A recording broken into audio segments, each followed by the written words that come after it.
Halo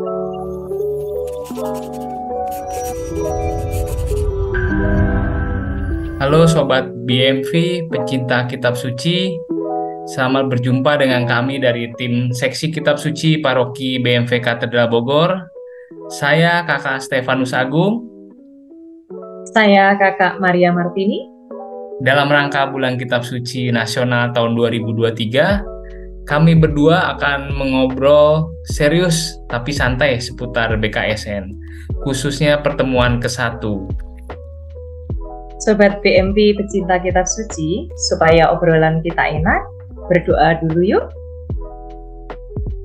Dalam nama Bapa dan Putra dan Roh Kudus. Amin. Ya Bapa yang Maha Mulia, kami bersyukur karena Engkau mempertemukan kami dalam obrolan ini. Perkenankanlah kami, anak-anak-Mu ini, untuk terus belajar mengenal Engkau, Sang Sumber Kasih yang mempersatukan. Berilah kami hikmat dan roh kebijaksanaan, agar perbincangan kami hanya bersumber dari sabda-Mu, dan bukan karena kemegahan kami pribadi. Demi Kristus Tuhan dan pengantara kami. Amin. Dalam nama Bapa dan Putra dan Roh Kudus. Amin. Amin. Kakak Agung, apa tema besar BKSN tahun 2023 ini? Dan juga ayat apa yang akan kita kulik pada tahun ini? Ya, terima kasih Kakak Martini. Tema BKSN tahun 2023 ini adalah Allah Sumber Kasih dan Keselamatan. Yang dengan ayat emasnya, Engkaulah Allah yang pengasih dan penyayang, yang panjang sabar dan berlimpah kasih setianya. Itu dari kitab Yunus bab 4 ayat 2. Selain Yunus, kita juga akan membahas kitab Yoel, Kak Martini. Oke, saya ingat loh tahun 2022 lalu, kita diajak untuk mendalami kitab Nabi Amos dan Nabi Hosea. Kenapa ya pada tahun ini kita diajak untuk mendalami kitab Yunus dan Nabi Yoel? Oh iya. Bisa dibantu Kak Agung? Ya.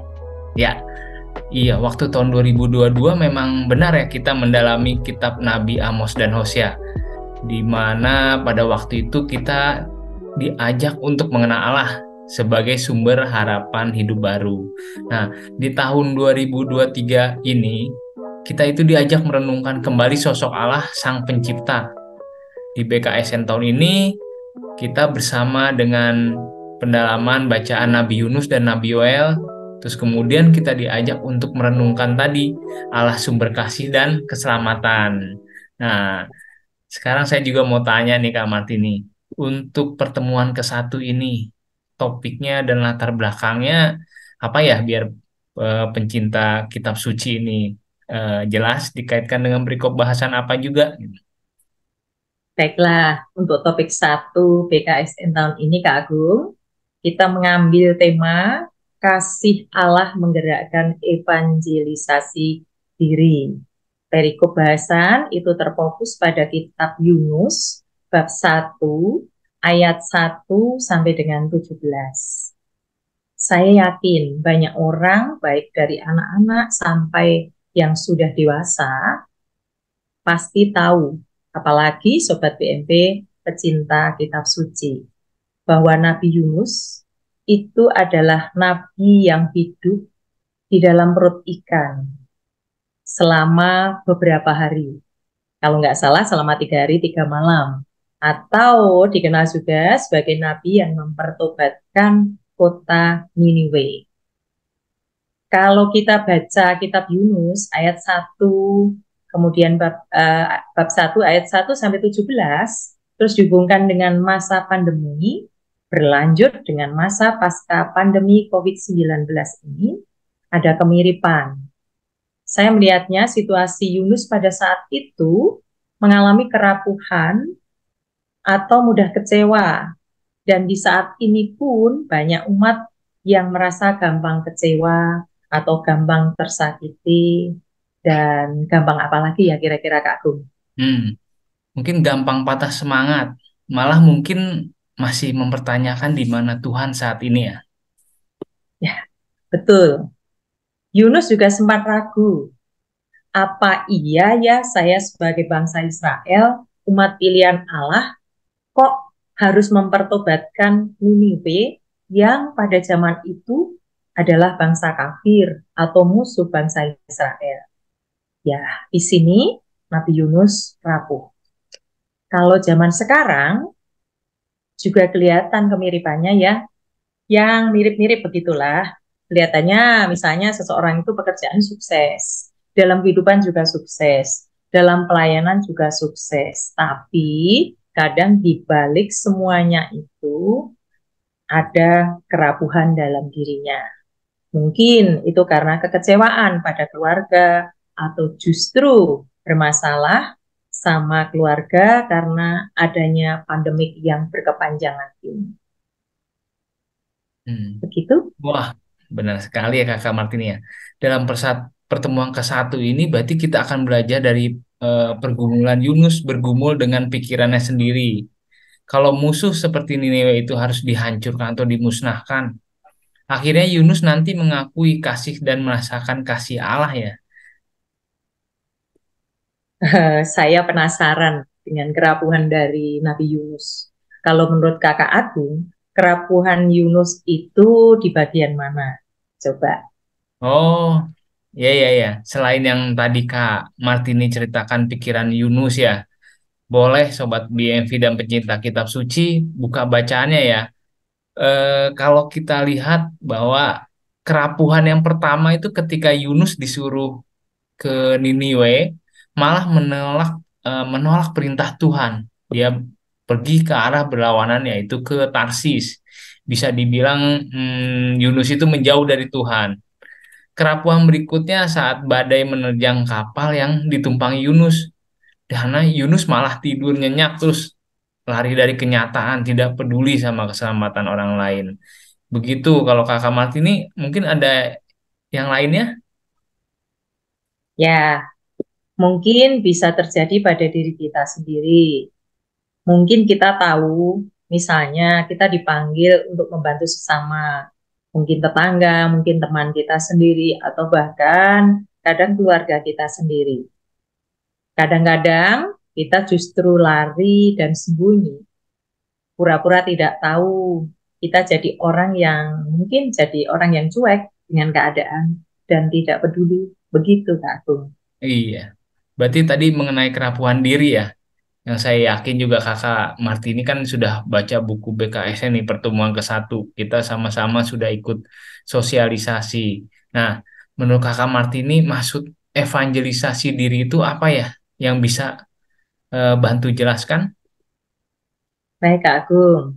Kita sebagai umat Katolik sudah pasti dan yakin bahwa semua kita itu dipanggil oleh Tuhan untuk mewartakan Injil atau kabar sukacita yang bisa kita lihat dalam Markus 1:17. Di sana dikatakan, "Mari ikut aku dan kamu akan kujadikan penjala manusia." Atau yang tertuang dalam Amanat Agung yang ada pada Injil Matius 28:19 sampai dengan 20. Pergilah, jadikanlah semua bangsa muridku. Baptislah dan ajarlah mereka melakukan segala perintahku. Kakak Agung pasti juga sudah baca kisah Yunus. Saya masih agak bingung gimana Yunus mengevangelisasi dirinya. Apa juga hubungannya dengan awak kapal, nahkoda, dan yang dari tadinya itu tidak mengenal Tuhan. Dan akhirnya mereka berseru kepada Tuhannya Yunus. Apa pandangan mengenai evangelisasi seluruh isi kapal menurut Kak Agung? Oh ya, terima kasih Kakak Martini. Jadi gini, kalau saya melihatnya evangelisasi diri Yunus itu dimulai dari kejadian setelah awak kapal buang undi, singkat cerita jatuh undinya di Yunus. Yunus selanjutnya membuka mulutnya dengan berkata, "Aku ini orang Ibrani dan takut akan Allah yang menciptakan langit, daratan, dan lautan." Kemudian awak kapal tadi jadi ketakutan mendengar kalimat Yunus itu. Yunus karena merasa dia penyebab badai ini semua, minta kepada mereka akhirnya agar mencampakkan dirinya ke laut. Nah, pertanyaan apa langsung awak kapal membuang Yunus ke pertanyaannya apa langsung awak kapal membuang Yunus ke laut? Sepertinya tidak. Awak kapal yang dianggap orang kafir oleh Yunus justru sekuat tenaga berusaha membawa kapal ke tepi ke daratan. Oh, benar sekali. Karena mereka lebih mementingkan keselamatan bersama ya, Kak Martini ya. Terus selanjutnya karena badai tidak reda, awak kapal pun membuang Yunus dan berteriak-teriak meminta tolong kepada Allahnya Yunus. Dan seketika badai pun reda. Jadi intinya Yunus merasakan pengalaman dikasih Allah oleh Tuhan melalui orang-orang yang baru dikenalnya, meski dia penyebab semua kekacauan yang terjadi. Lalu awak kapal berseru meminta pertolongan Tuhan, Allahnya Yunus, Tuhan Allahnya Yunus. Nah, kalau menurut pandangnya Kakak Martini sendiri bagaimana? Oke, Kak Agung. Allah kita itu memang luar biasa. Sejak dahulu sampai sekarang. Arti di sini pengakuan Yunus bahwa dalam Yunus 1:9-10, Yunus mengakui identitas dan imannya. Kemudian yang kedua, Yunus juga mengakui Allahnya ialah pencipta dan penguasa segala ciptaan. Yang ketiga, Yunus mengakui angin badai yang terjadi disebabkan oleh dirinya. Itu menurut saya. Di tengah badai krisis berarti Yunus itu sungguh ditantang untuk dapat takluk kepada kehendak Tuhan ya. Berarti para awak kapal pun mengingatkan dan mengajaknya untuk berseru kepada Tuhan agar mereka semua selamat. Inilah menurut saya tindakan evangelisasi yang dimaksud dalam pertemuan ini. Nah, kemudian merenungkan kembali pengajaran dari kisah Yunus, cara menanggapi atau mengatasi badai yang nyaris menghancurkan kapal, itu berbeda-beda caranya. Bagaimana menurut Kakak Martini cara kita saat ini menghadapi pergumulan? Oke, kalau dari perikop Yunus, yang lebih banyak bercerita adalah awak kapal dan nahkoda. Dari sini kita diajarkan untuk satu, berseru atau berdoa kepada Tuhan. Yang kedua, takut akan Tuhan. Yang ketiga, membuang beban dosa. Dan yang ketiga, kita harus percaya sepenuhnya akan keterlibatan Tuhan dalam hidup kita. Menurut saya, sikap-sikap di atas yang harus kita teladani dalam menghadapi pergumulan dalam kehidupan kita sehari-hari.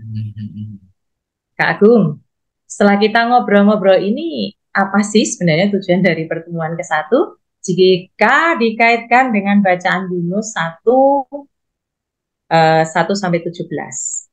Oh ya. Kalau menurut saya ini pendapat saya, setelah kita melewati saat pandemi COVID-19, di mana kan semua sisi kehidupan kita mengalami perubahan dan bahkan keterpurukan atau kerapuhan. Nah, di sini kita diajak untuk melihat kembali ke dalam diri kita pribadi.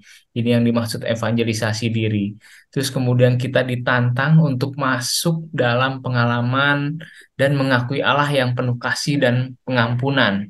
Itu pengalaman perjumpaan dengan Allah yang menggerakkan kita untuk mengevangelisasi diri kita sendiri. Kalau dari diskusi ngobrol-ngobrol ini, penekanan pada Yunus 1, kemudian 1-2, di mana kisah pengutusan Yunus yang menunjukkan bahwa Allah berkuasa atas seluruh bumi, Allah berkuasa atas seluruh bumi. Sepertinya begitu ya Kak Agung ya? Ya, benar. Penekanan juga ada pada Allah mengasihi semua ciptaannya tanpa kecuali. Nah, gitu Kakak Martini. Oke Kakak Agung, sepertinya waktu kita berbincang-bincang itu ini ya butuh waktu yang lebih panjang. Tapi kalau kita perpanjang, sepertinya waktunya nggak memungkinkan lagi.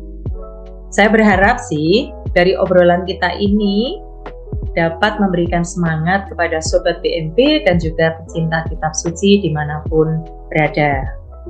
Kita sudahi obrolan kita kali ini. Begitu kakakku? Ya, baik.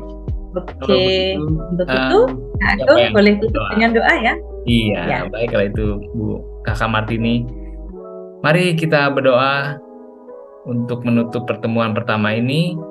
Ya Tuhan yang Maha Penyayang, sudilah berkenan memberikan kekuatan kepada kami agar semakin mau dan mampu memahami dan mewujudkan bahwa Engkau adalah sumber kasih dan keselamatan.